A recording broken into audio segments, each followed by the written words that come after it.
comment Satan a pu...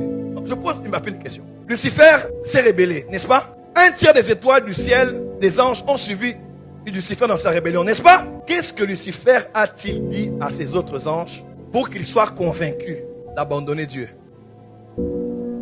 C'est lui qui avait conçu le péché. L'iniquité s'est trouvée en lui, mais qu'a-t-il dit à ces un tiers? Donc nous avons 3 sur 3, un tiers de ce que Dieu a créé, le Dieu saint, parfait, bon, qui n'a pas d'iniquité, a créé. Ils ont dit, Lucifer, tu as raison. Parce que Lucifer était allé accuser Dieu auprès des anges. Parce que Lucifer était allé accuser Dieu auprès des anges. Voilà pourquoi, lorsque Adam a péché avec Ève, et que Dieu a dit, Adam, où es-tu? Dit, qui t'a dit que tu es nu? Qu'est-ce qui s'est passé? L'esprit d'accusation était déjà là. Qu'est-ce qu'il dit? C'est la femme. Pose à la femme, c'est le serpent. Faites attention à l'esprit d'accusation. Il y a des esprits qui sont forts, mais l'esprit frère, comment des anges de lumière ont cru en Lucifer? Qu'est-ce qu'il les avait dit pour les convaincre à quitter la sagesse de la lumière pour entrer dans les ténèbres de la rébellion?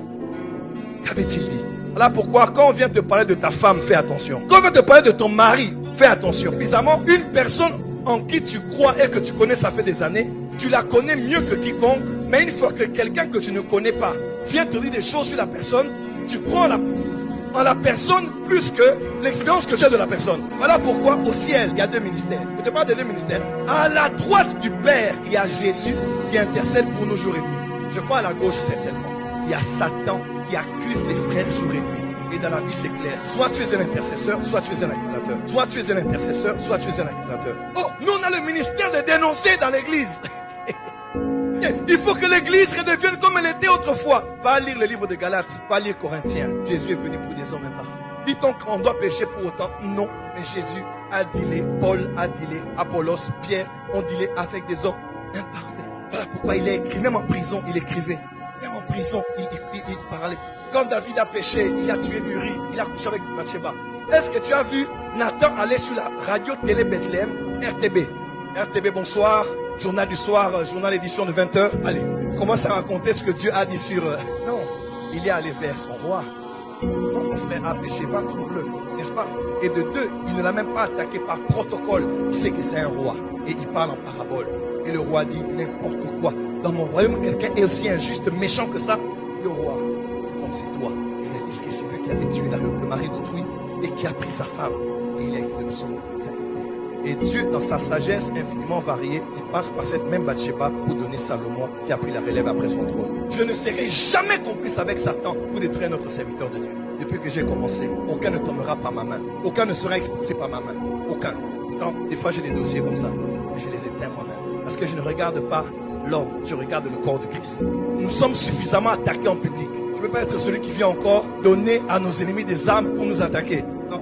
Parce que tu sais, l'accusation a une puissance, hein. L'accusation, la voix de l'accusation, quand ça entre dans la tête, quelqu'un peut être là, il était fidèle à toi. Cette femme voulait vraiment que tu l'épouses, mais on lui rapporte les choses sur toi, elle lit, elle entend les audios, elle dit, je voulais vraiment qu'il m'épouse, mais je laisse tomber. Les efforts de 5 ans de relation détruits à cause d'un seul rapport d'accusation. Le corps du Christ a des combats. Nous n'accusons pas. Nous ne dénonçons pas. Nous intercédons. Nous intercédons. Voilà pourquoi la Bible déclare, tu ne permettras pas à ton bien-aimé de voir la corruption. Tu sais, quand le corps de Jésus mort, son corps était au tombeau, les femmes se sont levées le matin, elles ont dit, ce corps va pourrir, ce corps va sentir. Malgré déjà que le corps va pourrir, on ne va pas laisser que ça pourrisse. Elles ont pris le parfum pour préserver le corps. La Bible déclare, les parfums sont les prières des justes. Quand le corps du Christ est malade, quand le corps du Christ subit des attaques, le corps de Jésus subit des attaques, on n'est pas là pour exposer combien la puanteur est grande. On n'est pas là pour ça. Ça, c'est l'œuvre de Satan.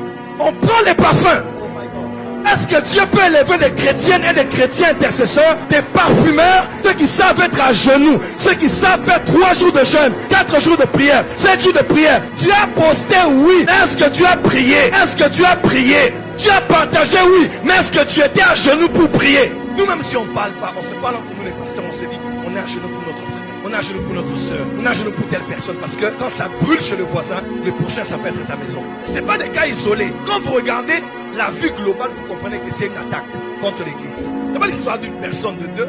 C'est un processus qui a commencé. Ils vont s'en prendre à tel, ils vont aussi s'en prendre à nous. entre nous, ça va être les autres. Si on ne fait pas front commun pour agir avec maturité et révélation, on va céder. Et on sera complice avec Satan de détruire l'église et de croire que Dieu se sert de nous pour changer les choses. Voilà pourquoi Jésus a dit, le temps viendra où on vous chassera des synagogues et il arrivera où quelqu'un tuera son frère et qu'aura fait la volonté de Dieu. Donc quelqu'un croit, il croit qu'il est le bras armé de Dieu pour mener la justice dans l'église. Jésus a dit, je bâtirai. Il n'a pas dit, je détruirai. Ceux qui bâtissent sont avec lui. Ceux qui détruisent ne le sont pas du tout.